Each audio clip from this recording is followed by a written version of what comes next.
My name is Faye Wolf, and today is March 5th, 2018. I am interviewing Lisa Lis at the Max M. Fisher Federation Building in Bloomfield Hills, Michigan. This interview is being recorded as part of the Women in Leadership Oral History Project. The Women's Philanthropy Department of the Jewish Federation has had several names throughout its history, including Women's Division and Women's Campaign and Education Department. For the purposes of this interview, we will refer to it by its current name, Women's Philanthropy. Do you give permission to the Leonard N. Simons Jewish Community Archives to publish, duplicate, or otherwise use this recording for educational purposes and for uses deemed appropriate by the archives? I do. Okay. When and where were you born? I was born in Detroit, Michigan at Sinai Hospital on October 24th, 1960. And where did you go to school? I went to school both in Detroit, where we lived from 1960 until 1969. I went to Hampton Elementary, and then we moved out to Farmington Hills in 1969. And I did public school for 1 year, and then I went to Hillel Day School and graduated from Hillel in 8th grade, and then I went on to public high school, Harrison High School, and then Michigan State University. How was your religion observed in your house as a child? Well, interestingly enough, when I was real young, we were members of Temple Israel. We lived in Detroit, not far from Temple Israel. And so the early years, I would go to Hebrew school, Sunday school, very reluctantly. I don't remember a lot of, we were Reform at the time. I would have holidays at my grandparents' house and my aunts and uncles' houses. But for some reason I protested Hebrew school, and that is exactly why my mother decided to send me to Hillel Day School, because that meant I didn't have to go to Hebrew school and Sunday school, which indirectly pretty much changed my life, going to a Jewish day school. It really put me on a path that I think would not have been there if I had just gone to public school. How so? Well, it planted a seed for me for the love of Israel, for the love of Judaism. I really wasn't getting that at home. Like I said, we weren't really religious. And subsequently, years later, we had never gone to Israel. We weren't that involved in Federation as I was growing up. My mother was very busy building a business. We owned the Weight Watcher business, so she was building her career. And then when I was in college, I saw a flyer to go to Israel, and I had that seed in me from Hillel, and I went to Israel, and it literally changed my life. I met my husband. This is 40 years ago. We've got 4 kids and 2 grandkids now, and Israel and Judaism is very strong in my life now. Okay. Was philanthropy important to your family when you were growing up? Not that I recall. I'm sure it was. I think my mother had always given to Federation. My father really wasn't connected much to Federation or philanthropy. He was also workaholic, very involved in building and working. So it really wasn't until I was an adult that philanthropy became a big influence in my life. So when and how then did you become involved with Federation?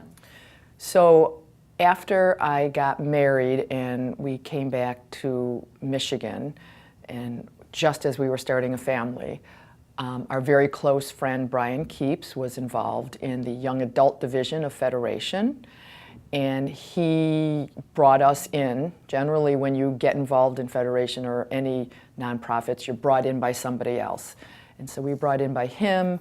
My husband and I both got very involved in Jewish Federation, in the Young Adult Division at the time. My husband, Hannan, went on to become the president of Young Adult Division. I was involved in committees and chairing committees, and then it sort of jump-started my career also in other philanthropy, Jewish and non-Jewish as well. So when did you transition then to women's philanthropy? Were you a committee chair before that? I didn't get involved in women's philanthropy until after all my kids were born, and I I got involved then. Somehow I just either got on a committee or went to some event. Actually, it was an event in someone's home. We used to have parlor meetings at that time, and it was an event in someone's home that I went to, and that's how I got started. So timeline-wise, when about the time did you become involved with Federation, and then when did you become president? Okay, so I got involved with Federation early on in Young Adult Division, and then in Women's Philanthropy, I probably got involved in my 40s, and my memory is not great, but I was president probably when I was let's see, late. Does it say what year I was president? No, I'm sure it's somewhere. It's okay. It's not a problem. It does somewhere. I was probably president when I was in my late 40s, early 50s, something like that. I was president. I was vice president first. A couple of times I was vice president, and then became president. Okay. You were one of the first young women's vice presidents. Yeah. Okay, so, all right. It has in your biography that you became a trustee of JWF in 2001. Okay, so the Which is a separate one. Yes. We'll talk yeah. about it. Yeah. And then I became chair of the Jewish Women's Foundation as well Okay. later on. Okay, and then you got involved with the women's department in the late 90s, you think. So Well, your memory's yeah, the same see, as it was. what the Jewish Women's Foundation, which you have questions about that afterward, I was the chair of that before I became the president of Women's Philanthropy. So they're two different agencies. I see.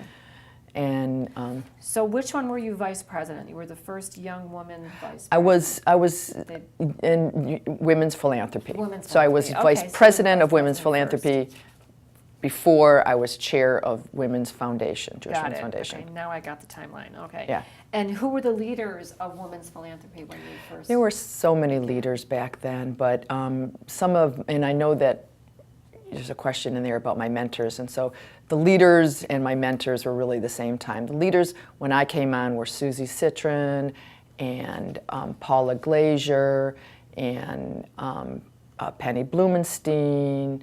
Penny Blumenstein and Doreen Hermelin are two of the women that I look up to in this community as pillars, and they just are so symbolic of what I would like to be as a leader in this community. They're just selfless and work so hard to make this community a better place. Describe women's philanthropy when you first began, like the type of activities and programs that you were involved in. So, women's philanthropy is the entity that is meant to outreach to all women in our community. We have 67,000 Jews in our community, and presumably half are women. So women's philanthropy is meant to reach out to all the women and find something for them to come into our community, whether it's education or helping to raise funds or helping to do charity work or volunteering their time. So really its effort is to just reach out in any way it can to encourage Jewish women to be part of our community. And did you receive any type of training for this role? Anything in leadership or solicitation? You know, my form of leadership is just on the job, and I just learn as I go. We had many activities. We had leadership programs. What I feel most important about training and learning to do your job is education, is learning as best you can about the agency, about the organization, what it does, its history. The more you know about the organization that you're working for, the more you can be a great ambassador and help raise awareness and help raise funds for the organization. So educating yourself on everything that it does and its history, I think, is the best training method that you can provide yourself as a leader.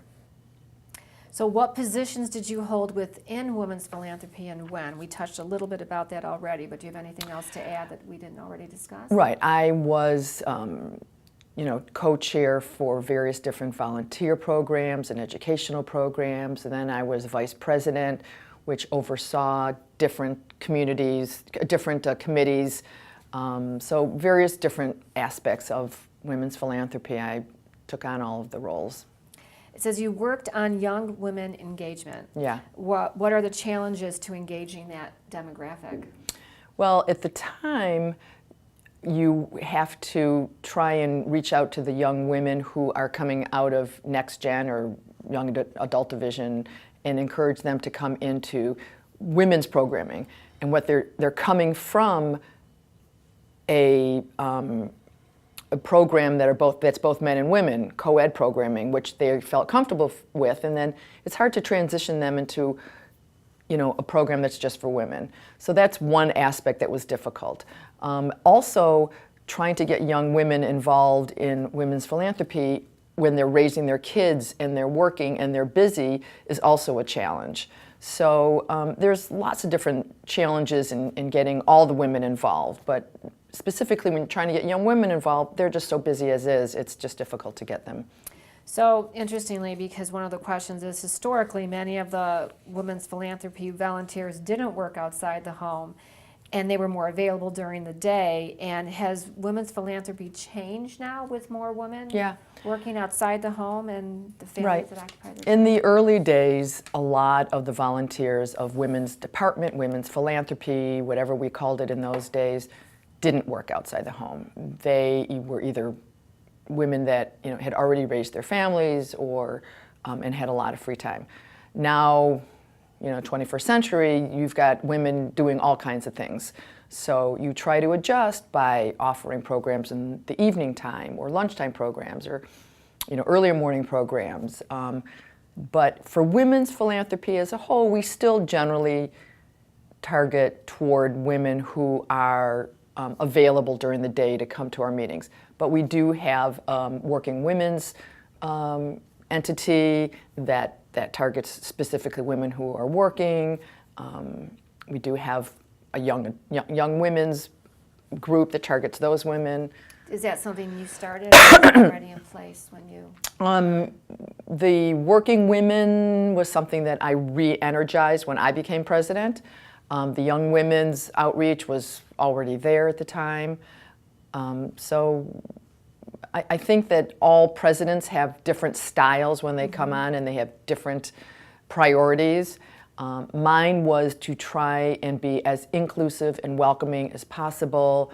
I instituted weekly Shabbat messages that I would write every Friday and have it sent to all the women to try and encourage them to learn more about what Federation has to offer and what our Jewish community has to offer. I would try to incorporate different rabbis from all the different streams to do a little Devar Torah, a very brief Devar Torah for those Shabbat messages. My true emphasis was really being inclusive. At one point, Federation had the feeling that it was maybe elitist, or some people didn't like it for one reason or another, or they were insulted, or we're all human, we all have sensitivities, and we have to be as leadership, we have to be as inclusive and welcoming and sensitive as possible to make sure that everybody feels comfortable in our community. Because we are a small community, we have a lot of people in this community who really need a lot of help. And the Jewish people are the only ones who are taking care of our Jewish people. I mean, Jewish people have a belief of tikkun olam. We are here on this earth. It's a responsibility of us to repair the world. And not just repair our own family or our own community, but our whole world, Jewish, non-Jewish, everybody.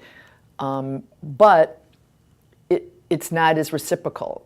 Non-Jews, understandably, are not going to come in and help our small Jewish community for people who need loans, for Hebrew free loans that we provide, or whatever else it may be. So we first need to take care of our own Jewish community that does need a lot of help, and then we expand it out.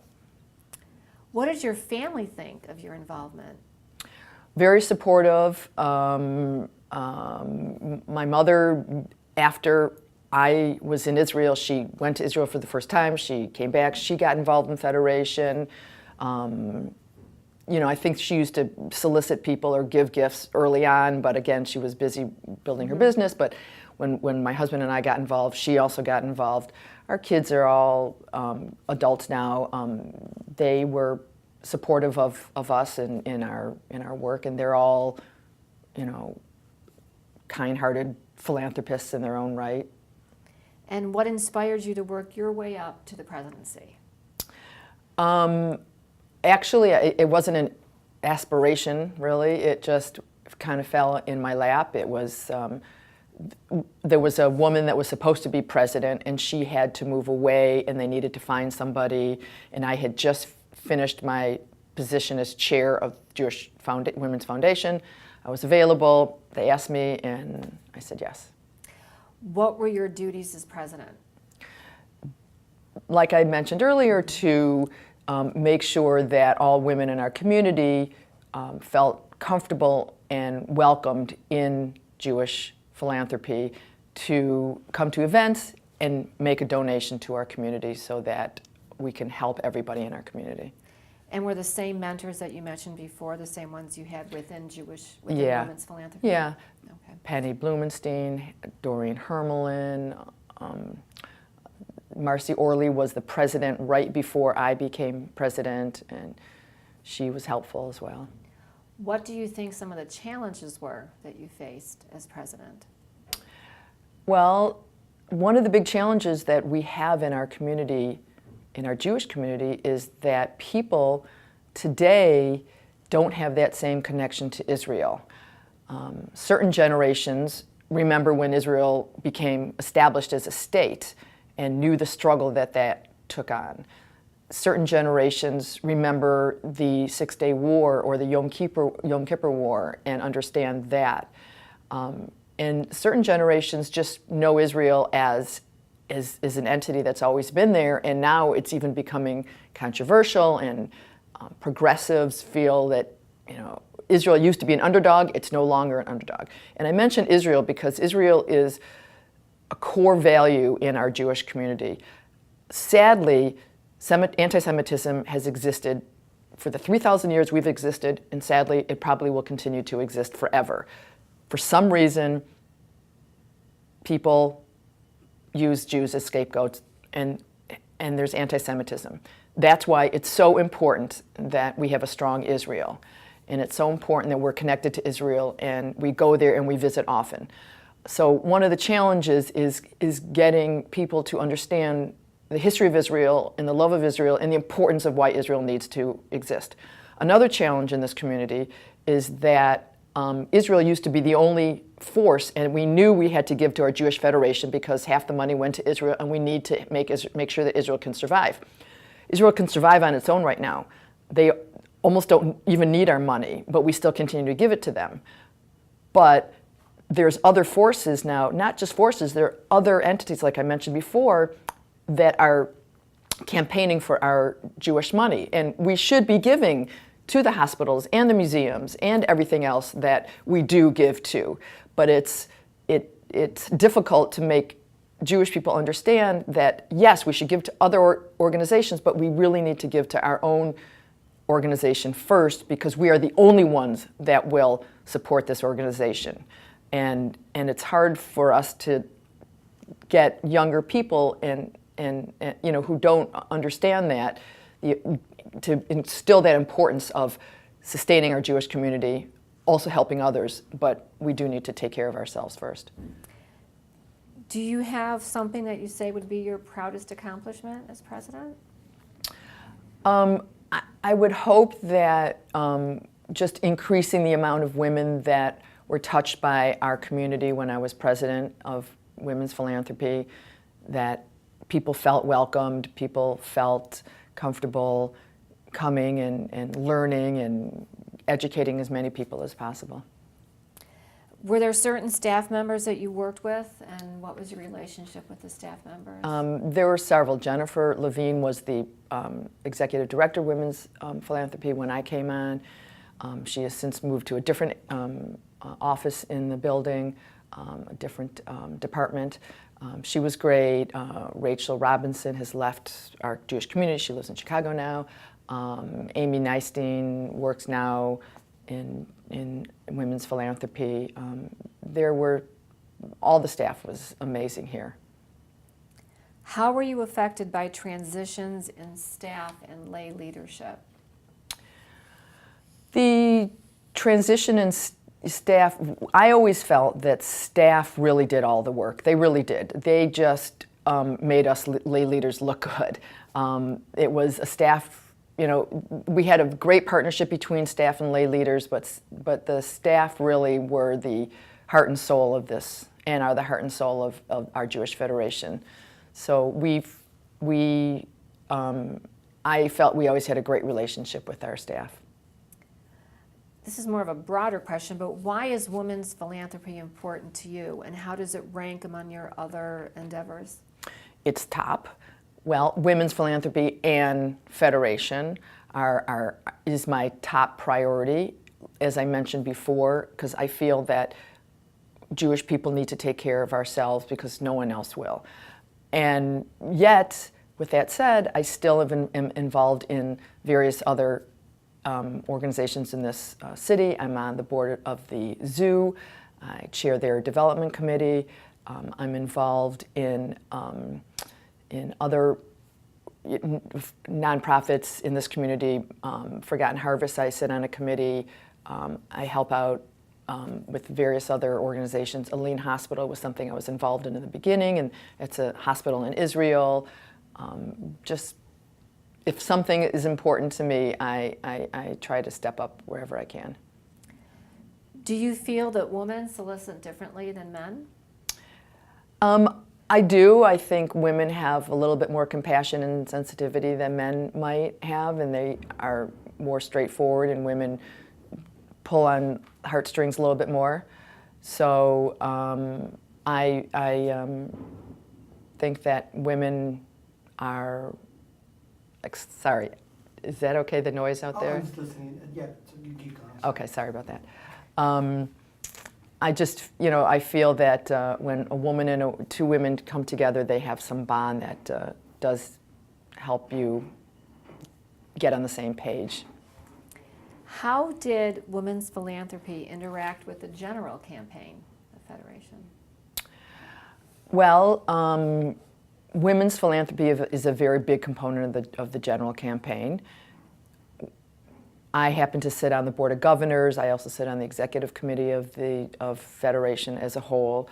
So we represent, there's a lot of women throughout the Federation board.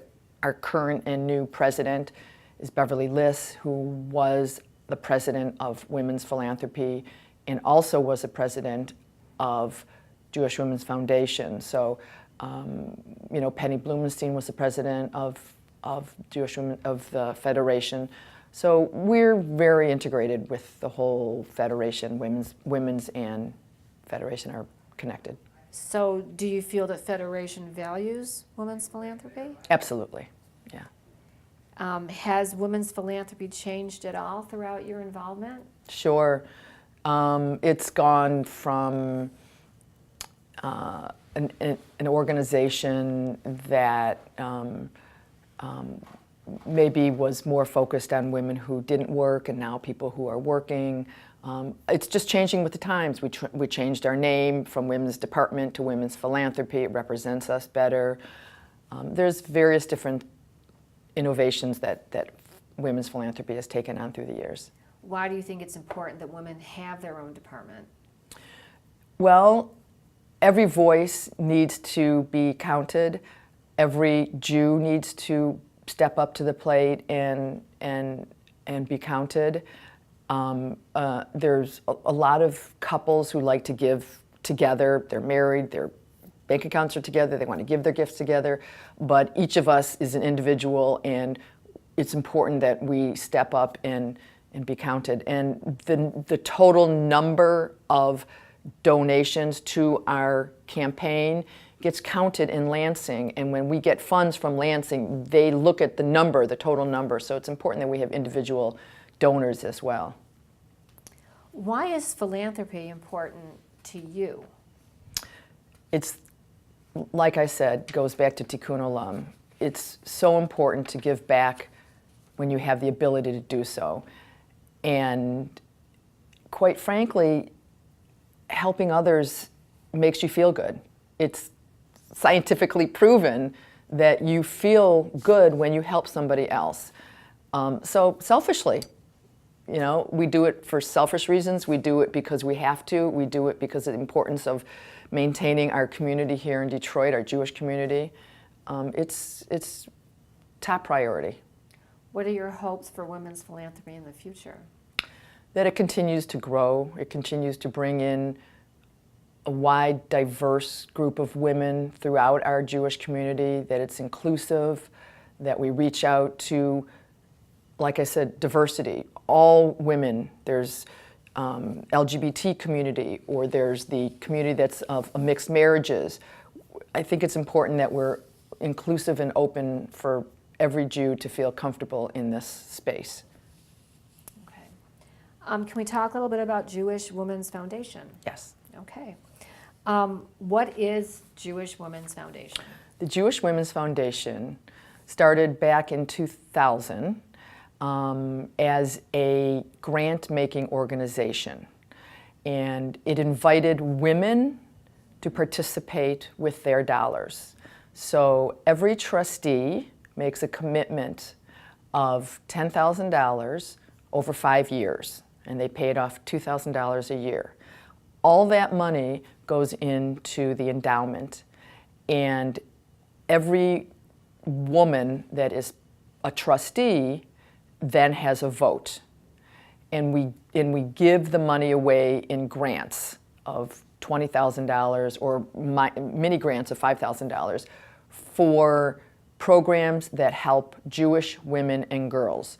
And at the time that the organization was established, there was nobody that was doing it. There was nobody that was giving grants to programs for Jewish women and girls. Various different programs. Programs like a program that would help Jewish incarcerated women, Jewish women who are in prison, and help them transition out.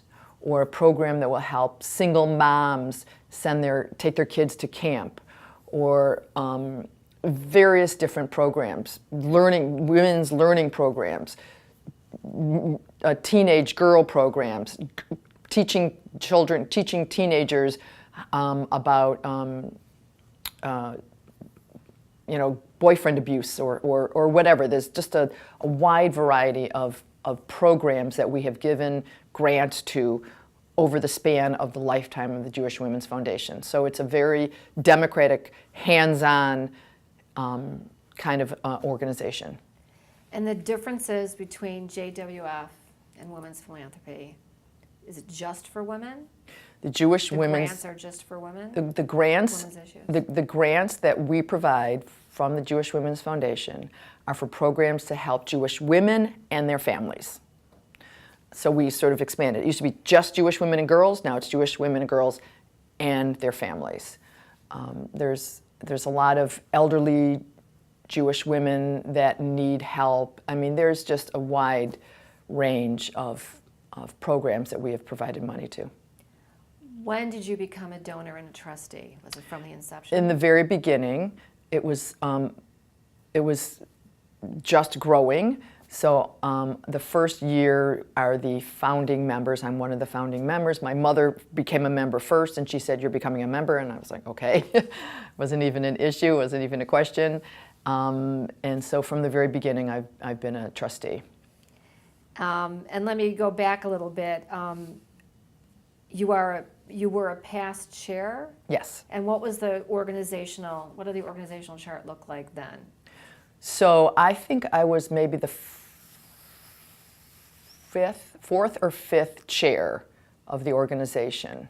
Let's see, Margot, Beverly, I think I was the fourth chair of the organization, and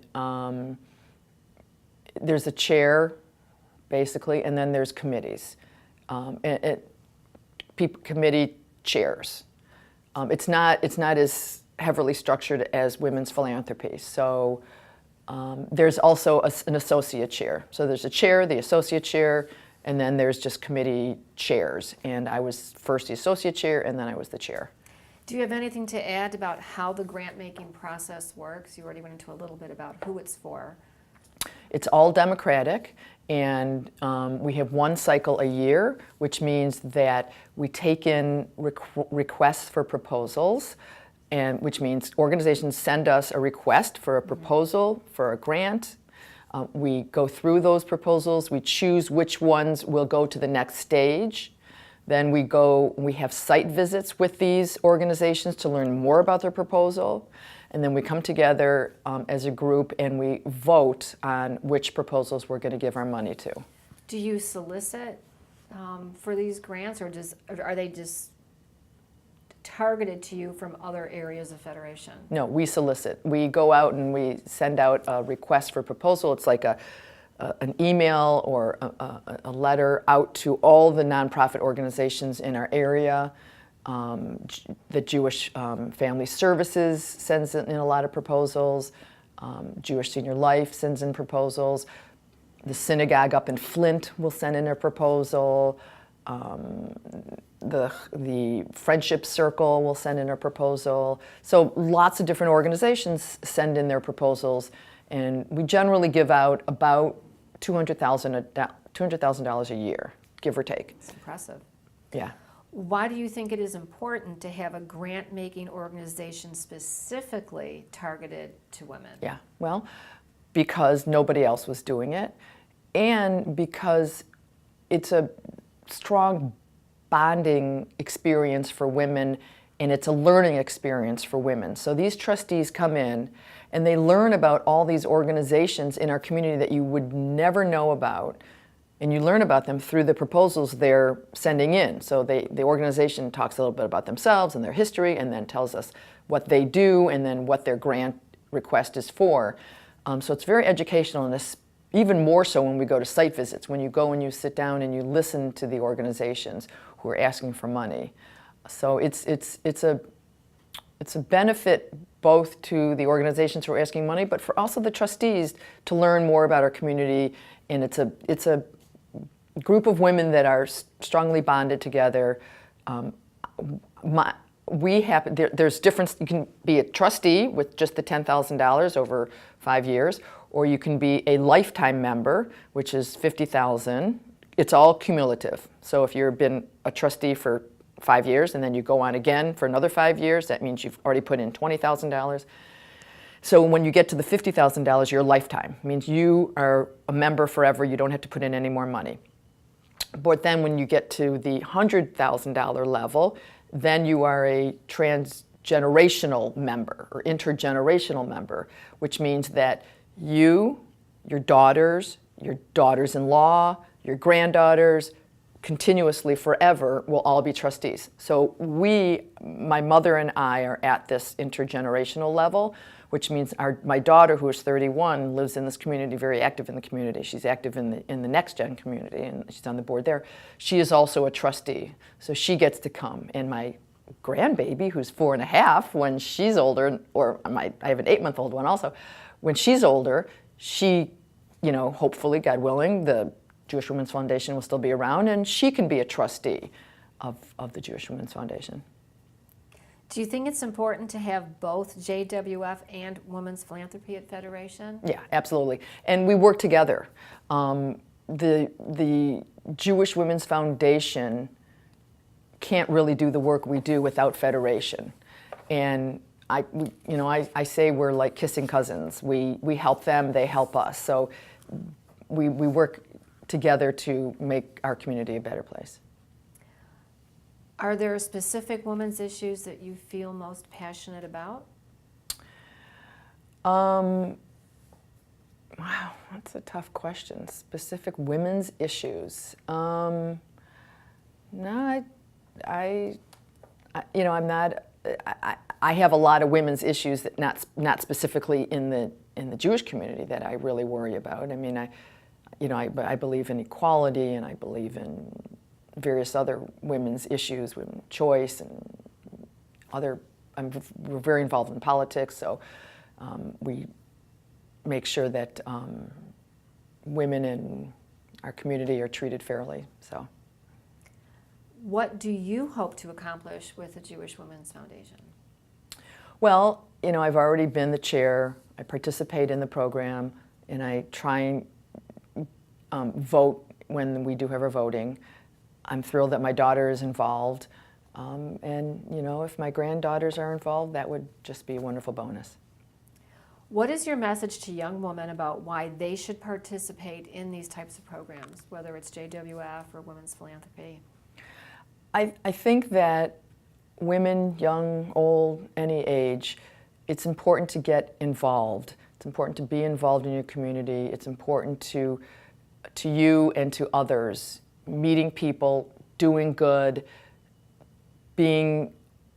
helping to grow a strong Jewish community, a strong Detroit community.